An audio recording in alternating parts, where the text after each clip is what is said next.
மதுரையில் வைகை ஆற்றில் இரு கரை தொட்டு நீர் பாய்கிறது.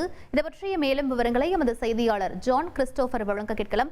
ஜான் கிறிஸ்டோபர், முழு விவரங்கள் என்ன பதிவு பண்ணுங்க. தமிழகத்தில் கடந்த அக்டோபர் 16ஆம் தேதி வடகிழக்கு பருவமழை தொடங்கி பல்வேறு பகுதிகளில் நல்ல மழை பெய்து வருகிறது. குறிப்பாக தேனி மாவட்டத்தில் பெய்து வரும் கனமழையால் வைகை அணை தனது 71 அடி உயரம் கொண்ட வைகை அணை தற்போது தனது முழு கொள்ளளவை எட்டியுள்ளதால் கடந்த 2 தினங்களுக்கு முன்பாக வைகை ஆற்றிலிருந்து நீரானது திறக்கப்பட்டுள்ளது. திறக்கப்பட்ட நீரானது நேற்று முன்தினம் மதுரை மாநகர் வைகை ஆற்று பகுதிக்கு வந்து சேர்ந்தது.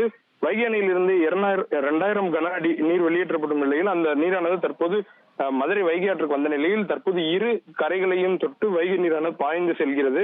ஏற்கனவே மதுரை, தேனி, திண்டுக்கல், ராமநாதபுரம், சிவகங்கை மாவட்டங்களில் ஆற்றை ஒட்டியுள்ள பகுதிகளுக்கு வெள்ள அபாய எச்சரிக்கை அறிவிக்கப்பட்டதை தொடர்ந்து தற்போது மதுரை வைகை ஆற்று பகுதியில் காவல்துறையினர் ஒலிபெருக்கி வாயிலாக கால்நடைகளை குளிப்பாட்ட வேண்டாம், ஆற்றில் இறங்கவோ குளிக்கவோ வேண்டாம் போன்ற அறிவுறுப்புகளையும் ஒலிபெருக்கி வாயிலாக அறிவுறுத்தி வருகின்றனர்.